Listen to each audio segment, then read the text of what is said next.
Assalamualaikum warahmatullahi wabarakatuh, Pak Ustadz. Waalaikumsalam warahmatullahi wabarakatuh.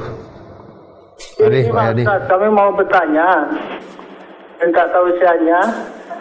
Ya, yang pertama kami tanyakan, sebatas manakah kesabaran kita sebagai orang beriman, Pak Ustadz? Nah, ya, yang kedua, kalau kita sudah memberi contoh, istilahnya kita melaksanakan sholat, terus kita mengajak anak kita untuk mengerjakan sholat, tetapi dia mengabaikannya. Apakah kita sebagai orang tua berkewajiban setiap hari harus ngasih contoh ataupun harus menegurnya setiap hari untuk kita ajak mengerjakan sholat? Yang ketiga, saya sebagai kepala rumah tangga di sini kami yaitu kerja kami di kuliner, Pak Ustadz, di makanan. Nah, dari setiap pagi saya udah kerjakan ataupun membantu istri saya untuk mengerjakan pekerjaan itu sampai sekira batas jam 2. Seperti yang Bapak Ustadz terangkan tadi, apakah saya sebagai seorang suami masih berkewajiban untuk memberikan nafkah ataupun saya sebagai suami termasuk suami yang zalim, Pak Ustadz? Itu aja yang saya tanyakan, Pak Ustadz. Atas tausiahnya kami ucapkan terima kasih. Wassalamualaikum warahmatullahi wabarakatuh. Waalaikumsalam warahmatullahi wabarakatuh. Ya, Pak Yati Nganjo ya. Sebatas manakah kesabaran bagi orang muslim, bagi orang yang beriman? Kesabaran bagi orang yang beriman itu ya, tidak ada batas-batasnya. Tidak ada batas-batasnya. Bahkan orang yang beriman itu ya perlu sabar.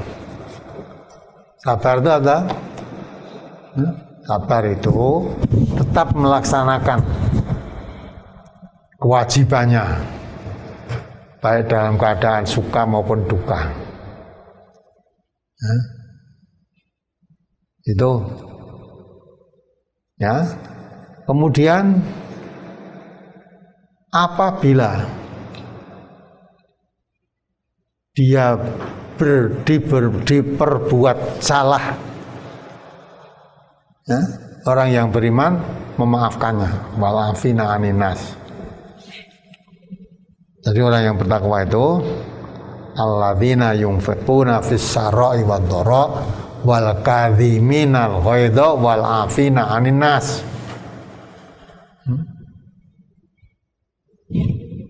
Orang yang selalu menginfakkan hartanya baik dalam keadaan lapang maupun dalam keadaan sempit. Orang yang selalu menahan amarahnya. Orang yang memaafkan kesalahan orang lain. Nah, yang tanyakan batas kesabaran mana? Intas biru watataku. Nah, sabar dan bertakwa itu lebih baik.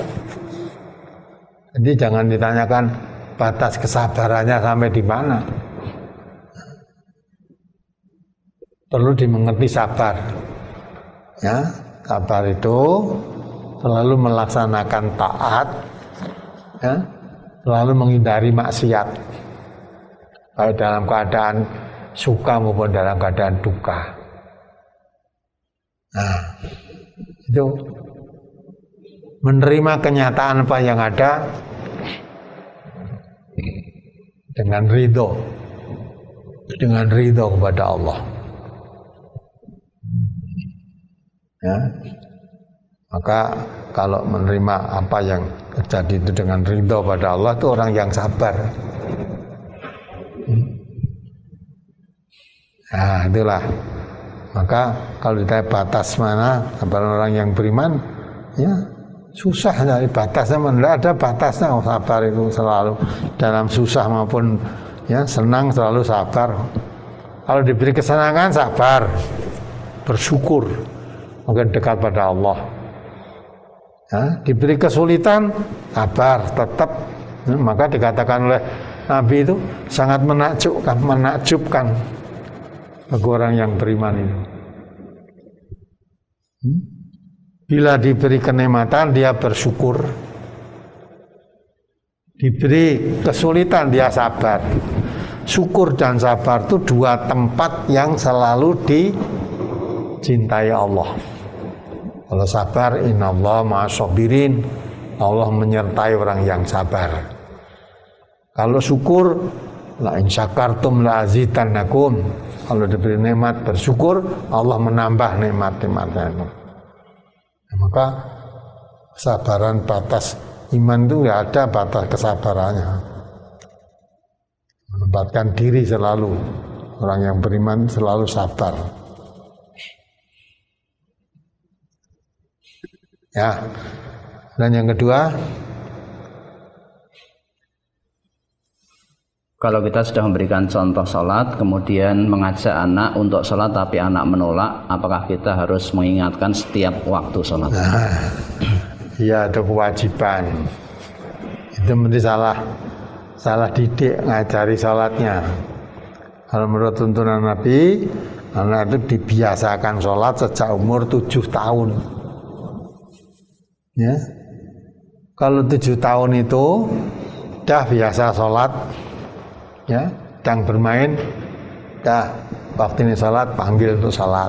Dibiasakan sholat, nanti tambah gede, tambah mengerti kewajiban, sholat itu akan lebih diperhatikan lagi.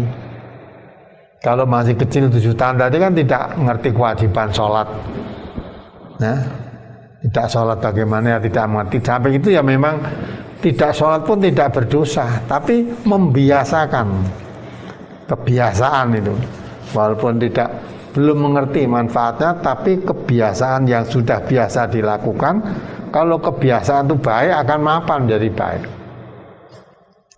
Nah, rupanya Bapak ini tadi mendidik anaknya kasep sholatnya. Nah, dah gede baru didik sholat. Nah, ya kewajiban. Wa anfusakum wa ahlikum naro, jaga dirimu dan keluargamu jangan tersentuh api neraka. Sedangkan sholat itu miftahul jannah, membuka surga itu dengan sholat. Maka dinasihati, diingatkan secara baik.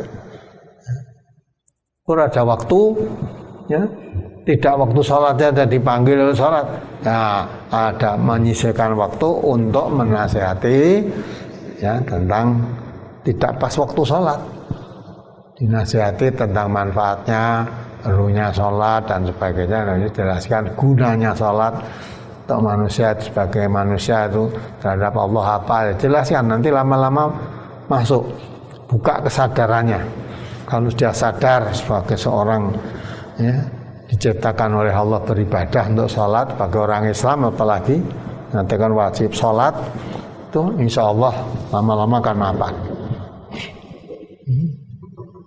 Jadi perlu dimengertikan, di samping diingatkan waktu-waktu sholat, di waktu di luar sholat perlu dinasihati pentingnya sholat. Maka perlu ada waktulah untuk memberikan nasihat. Nah, insyaallah dengan begitu kalau kewajiban nanti, ya, tetap jangan tersentuh api neraka, maka dengan sholat. Selama masih jadi kewajibannya, ya kewajiban memberikan nasihat. Ya, tidak hanya mengajak ayo sholat, lebih penting lagi disadarkan pentingnya sholat itu apa. Nah, mudah-mudahan sambil biasa begitu, sambil berdoa mohon pertolongan pada Allah, mudah-mudahan Allah memudahkan untuk buka hidayah anaknya supaya sholat tepat pada waktunya. Kemudian yang ketiga, sebagai kepala rumah tangga, bekerja sebagai kuliner, penjual makanan, sejak pagi sudah membantu istri untuk menyiapkan jualan. Apakah saya tetap wajib memberi nafkah istri padahal istri kerja bersama saya jualan makanan, dan apakah termasuk suami yang berbuat zalim? Anda itu namanya sudah kerja, ya, kerja sama gitu kok. Ya kerja sama, ya, dari pekerjaan kuliner, ya, jual makanan tadi, ya, yang dihasilkan makanan terus bisa dijual, yaitu merupakan pekerjaannya. Nah, pekerjaan tadi bekerja sama dengan istri, ya, itu namanya sudah berikan pekerjaannya. Ya memang pekerjaannya memberikan kerjasama untuk jualan makanan tadi. Ya sudah di situ. Nah, kecuali kalau memang kemudian itu tangani istrinya, kerja sendiri, lainnya yang ditangani istri itu kerja lagi sendiri, nah memberi kewajiban. Tapi kalau memang pekerjaannya dikerjakan dua orang, yaitu sudah memberikan nafkah lewat pekerjaannya itu. Kecuali kalau memang itu bisa ditangani istri sendiri, bapak bisa mencari pekerjaan yang lain kuliner itu, ya hasilnya berapa diberikan. Tapi kalau memang pekerjaannya itu ditangani bersama, ya itu namanya sudah kerjasama. Kerjasama. Nah hasilnya pun ya merupakan hasil bersama. Nah, saya rasa sudah bagus itu kalau sudah itu namanya kerjasama.